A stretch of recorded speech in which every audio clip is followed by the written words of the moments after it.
Olá, meu nome é Daniele Correia, sou professora de Biologia e hoje nós vamos falar sobre a aula 77, que corresponde ao assunto poluição do ar.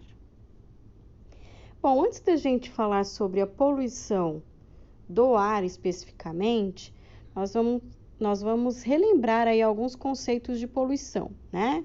Então, o que é uma poluição? Então, poluição é toda a introdução de substâncias ou energia de forma acidental ou intencional no meio ambiente. Então, o homem, como principal facilitador da poluição, ele pode acidentalmente ou intencionalmente lançar essas substâncias no meio ambiente, né? Lembrando que poluição é um excesso, né, de substâncias no meio ambiente. Toda poluição, ela traz consequências negativas para os seres vivos, né? Então, não há uma poluição que traga benefícios para a população. Toda poluição, todo excesso de substância traz consequências negativas para os seres vivos, né? Então, essas substâncias, elas são lançadas de forma acidental, ou seja, a pessoa não tem noção do que ela está fazendo, ou intencionalmente, né? Ou seja, ela sabe o que ela está fazendo, mas mesmo assim ela persiste naquele lançamento aí de substâncias para o meio ambiente, né? A poluição, ela passou a ser mais intensa a partir da Revolução Industrial. E por quê?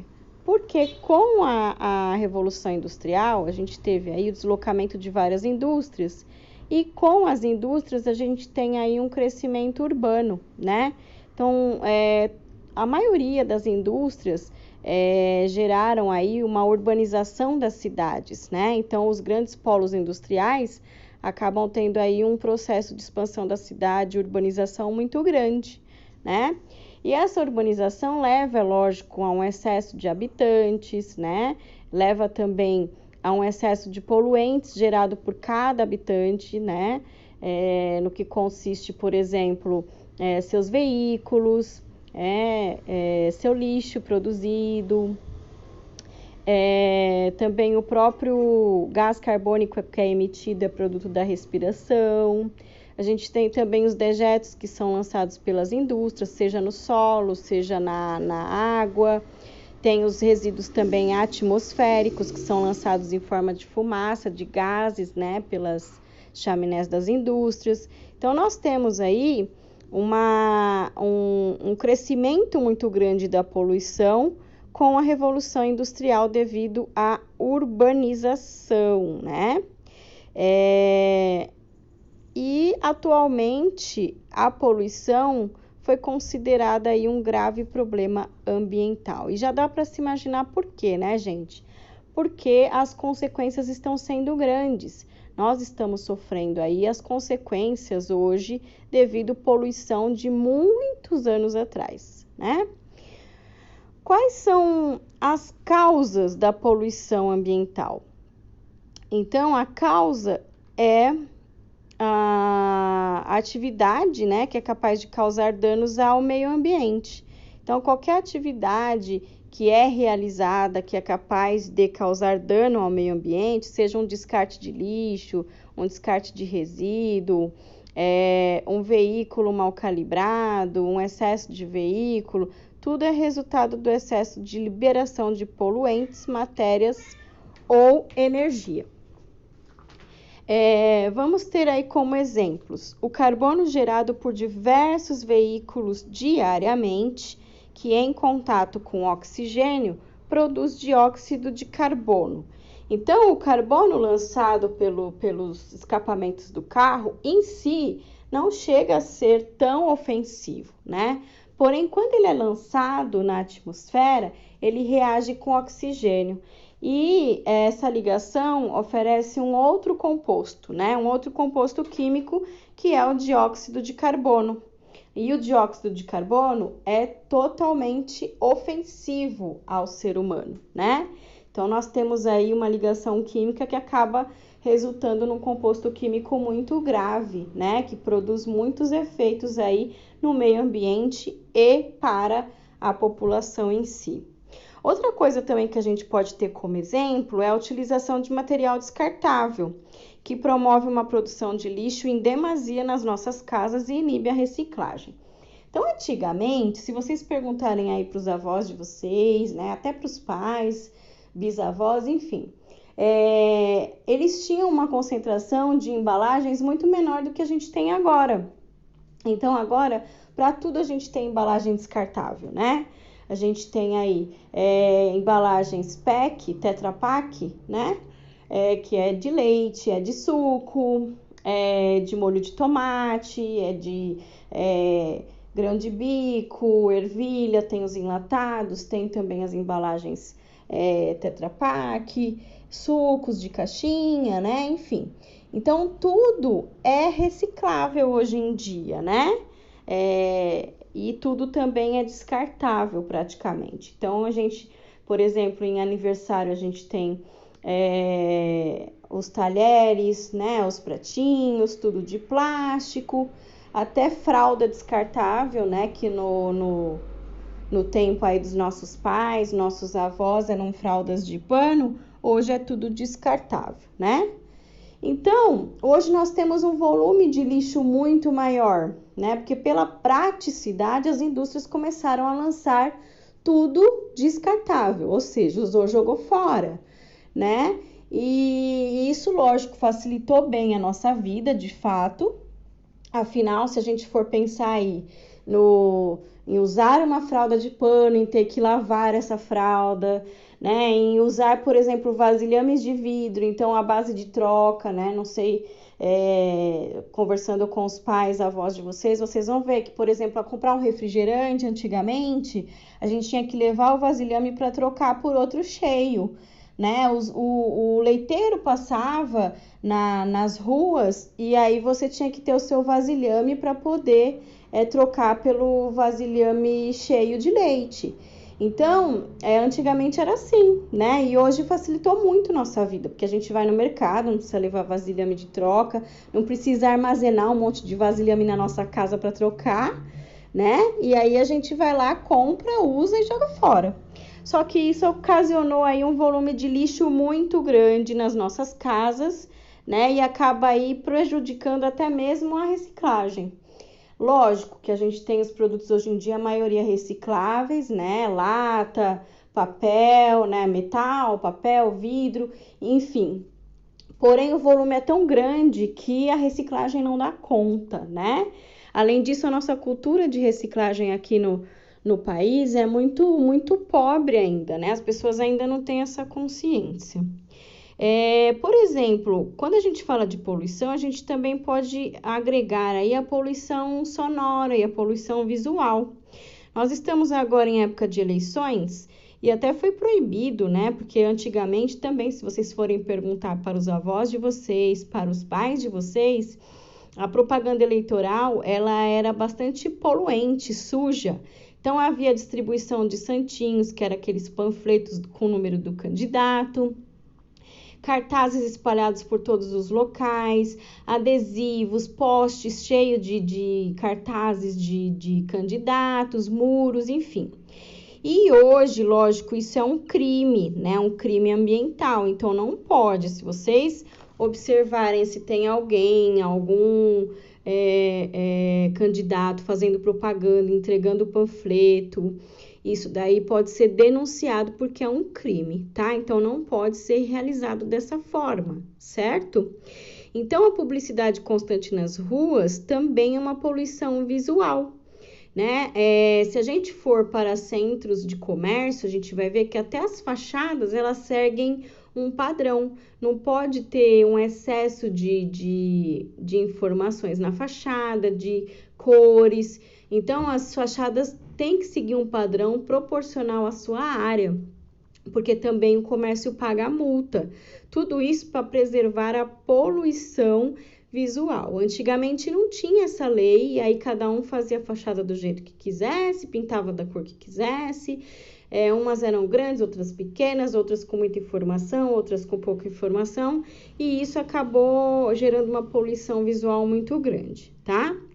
A exposição de ruídos também é um tipo de poluição, e esse é um tipo de poluição sonora, por exemplo, né?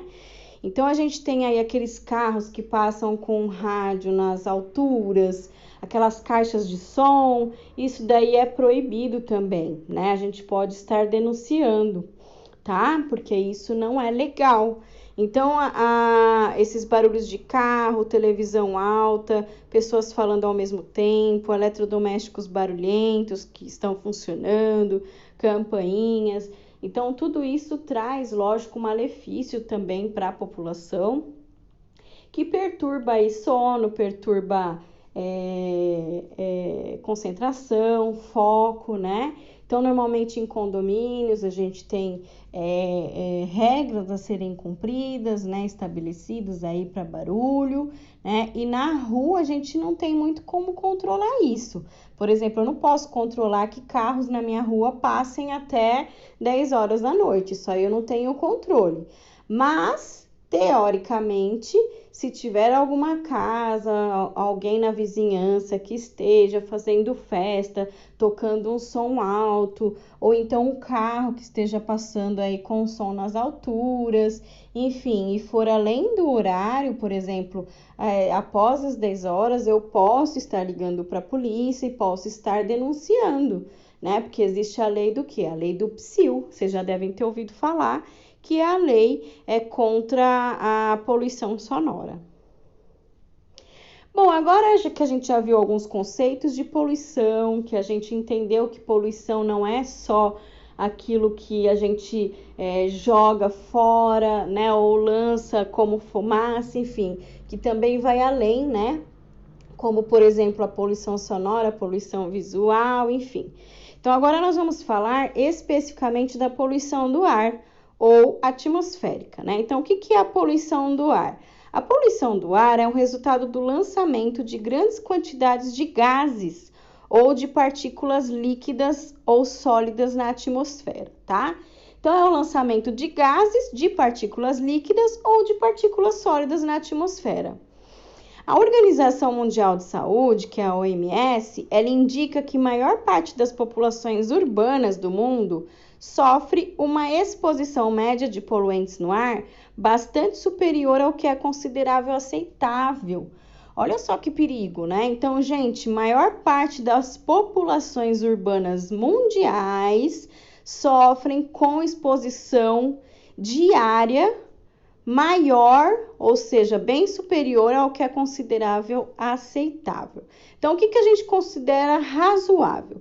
20 microgramas de poluentes por metro cúbico. Então, esse é considerável aceitável, razoável, né? Em São Paulo, por exemplo, essa média é de 38 microgramas por metro cúbico. Então, ó, quase o dobro do permitido, né? Do razoável.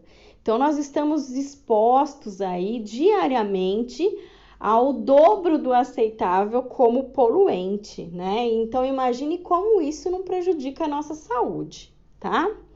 Uma peculiaridade da poluição atmosférica é que pode ameaçar o ambiente em uma escala global, né? Então, a poluição aqui, ela não vai acarretar problemas só aqui em São Paulo, né? Ela vai acarretar problemas para a população global. Por quê? Porque a poluição vai interferir também na camada de ozônio, e aí a gente vai ter problemas como o aquecimento global. E o aquecimento global, o nome já diz, né? Não é aquecimento de São Paulo, é um aquecimento global, né? Porque houve aí danos à camada de ozônio, certo? Isso se deve, então, à circulação de gases na atmosfera que se estende muito além das fontes de poluição, né? Quais são as causas dessa poluição atmosférica? Então, a gente tem aí o excesso de liberação de ácido nítrico, dióxido de carbono, principalmente os carros, né, que soltam esse tipo de poluente, monóxido de carbono também, carros, né, dióxido de enxofre e nitrogênio, que aí compete às indústrias, né? E em decorrência das indústrias, veículos e incinerações de lixo que também soltam determinados tipos de gases. Mas os principais são esses, tá? dióxido e monóxido de carbono, que é mais relacionado a veículo. Tem também o ácido nítrico, o enxofre e o nitrogênio, que é mais próprio das indústrias, né? E tem também o resultante da incineração do lixo, que é a queima desse lixo, né? Bom, a gente também tem como causa a poluição ocasionada pelos vulcões, tá?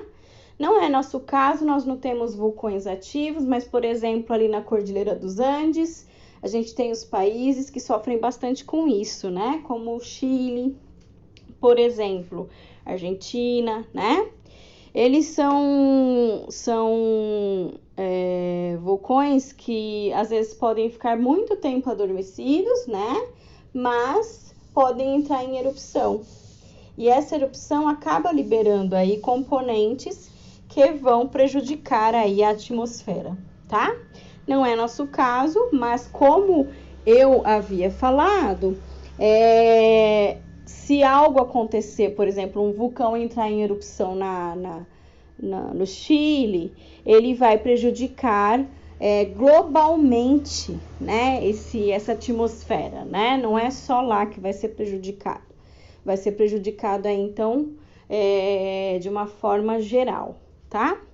O desmatamento também, né? O desmatamento é muito importante, assim, como contribuinte para a poluição. E o desmatamento, o Brasil sofre bastante com isso, né? Então, nós temos aí desmatamento relacionado a vários motivos, como, por exemplo, desmatamento para se urbanizar terras, desmatamento para agricultura, para poder plantar, desmatamento para instalação de indústrias, desmatamento com o objetivo de coletar madeira para a indústria moveleira, indústria cosmética, enfim. Então, a gente tem vários tipos de desmatamento com objetivos diferentes, mas o princípio é o mesmo, tirar a mata nativa.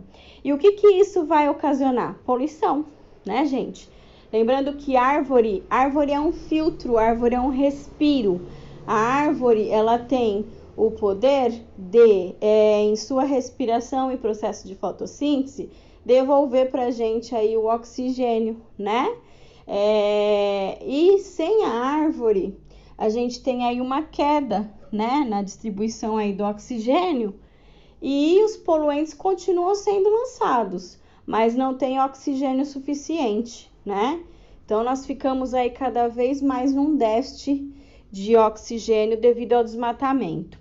Além disso, gente, as árvores, elas oferecem sombra, né? Então, imagine que no calor excessivo, né? É muito bom se abrigar debaixo de uma árvore, né? Ela oferece sombra, ela oferece uma absorção do aquecimento sem deixar que esse solo se aqueça diretamente, né? Então, ela acaba sendo um filtro aí para queimadas, porque se esse sol incidir diretamente no solo, o índice de queimadas vai ser maior, né?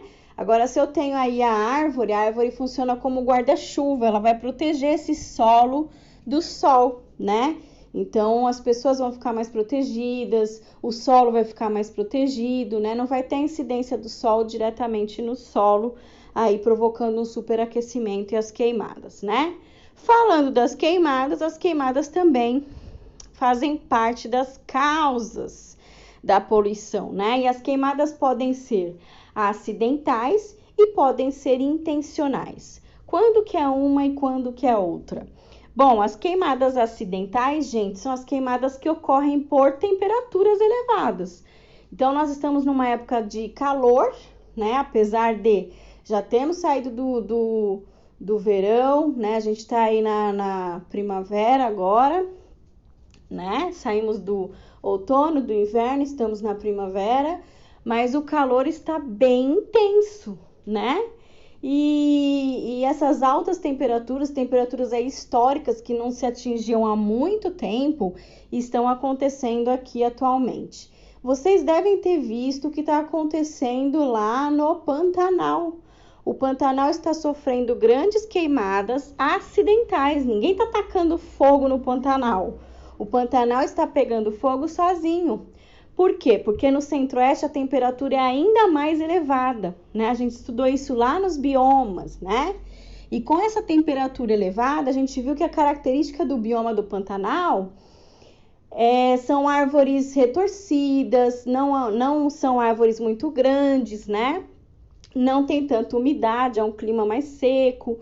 Então, já é característica desse bioma, né? Se é um tropical úmido, a gente ainda tem árvores maiores, de grande porte, a gente tem chuva, mas lá no Pantanal já é um clima mais seco, né? Com árvores de médio a pequeno porte.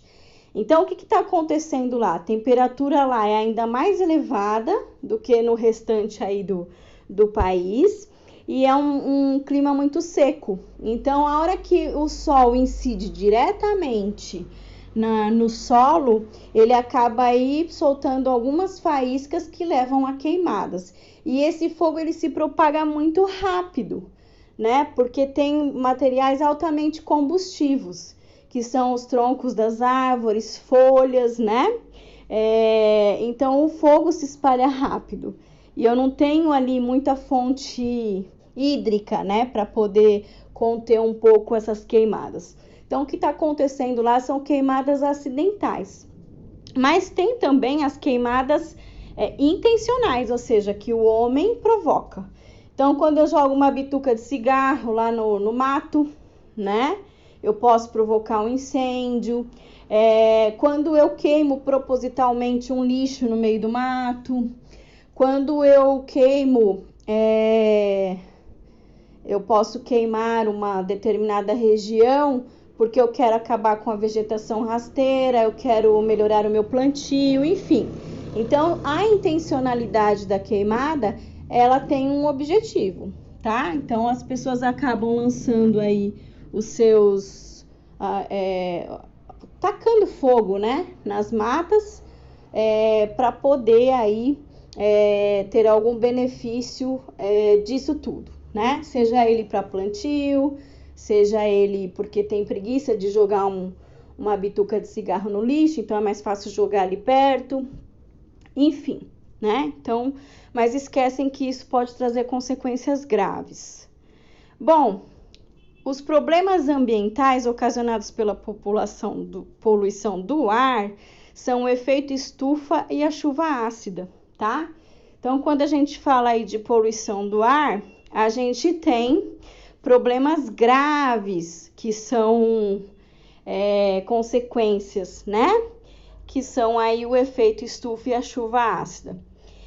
E as doenças causadas pela poluição estão aí em primeiro lugar as doenças respiratórias e alérgicas, né, gente? Que acabam tomando conta aí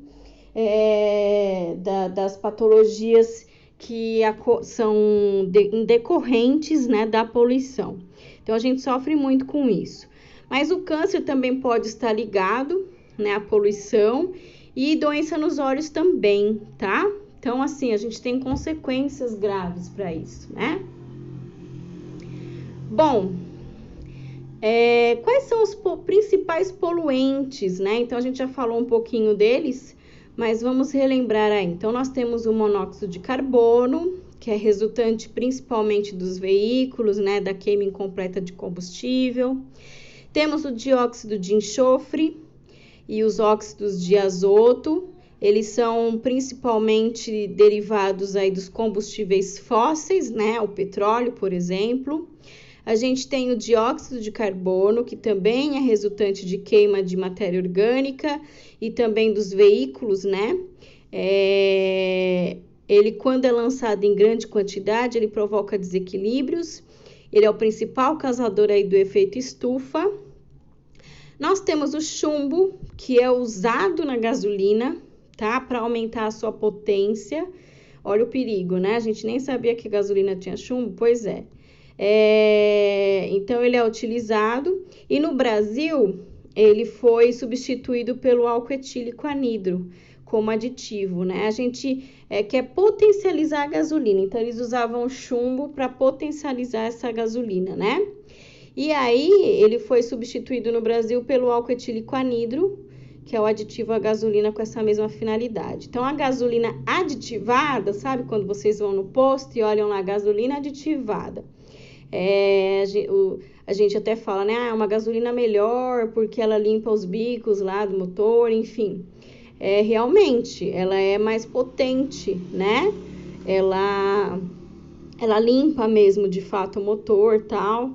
Só que ela tem aí poluentes a mais, né? Tem aí uma consequência, que é a questão do álcool etílico anidro, e em algumas regiões ainda usa o chumbo, tá?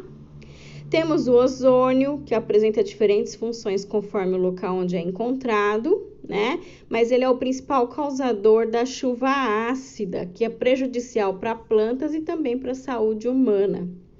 Temos os clorofluorcarbonetos, que são os gases responsáveis aí para prejudicar a camada de ozônio, tá? E os materiais particulados, que são resultados de queimas de combustível fóssil, que é o petróleo, como aquela fuligem, né, preta, carvão também. Esses materiais são extremamente poluentes. Bom,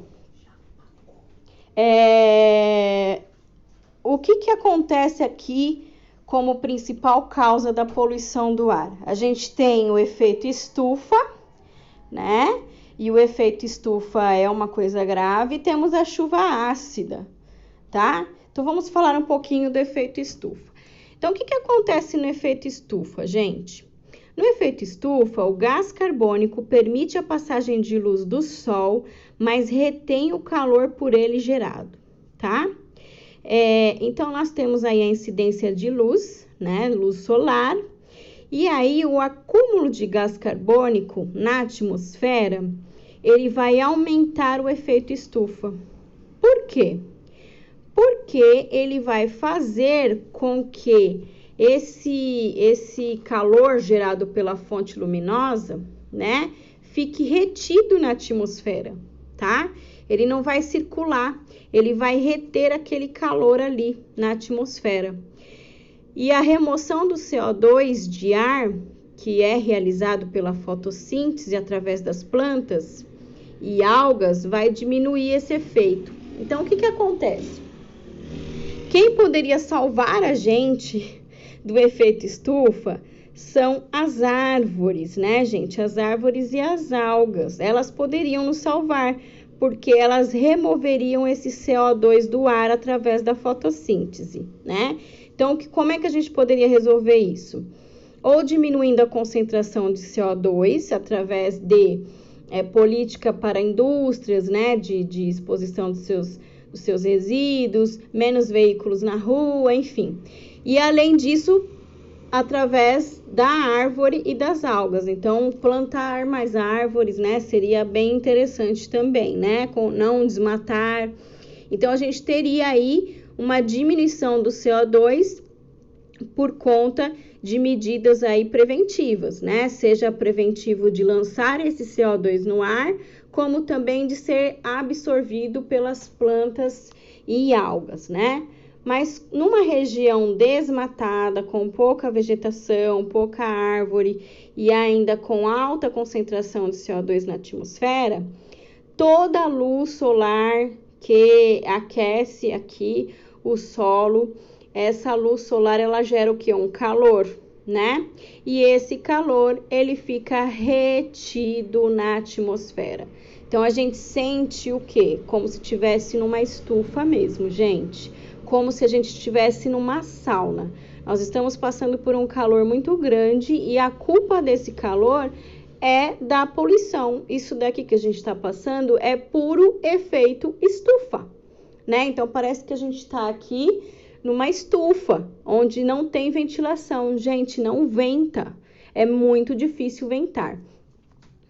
E aí, a gente pode comparar, por exemplo, com a região do Nordeste. Não sei quem já foi para o Nordeste, mas quando a gente vai para o Nordeste, o calor é tão intenso quanto aqui, por exemplo, em São Paulo. Mas qual é a diferença? A diferença é que no Nordeste venta, no Nordeste ainda tem uma preservação da vegetação, né? A gente tem muitos coqueiros, a gente tem aí muitas vegetações nativas no litoral, enfim. E isso daí, lógico, contribui para a absorção do CO2 e, consequentemente, o calor não fica acumulado na atmosfera. Então, venta bastante no Nordeste. Então, mesmo que a temperatura atinja aí 40 graus, a sensação térmica é menor.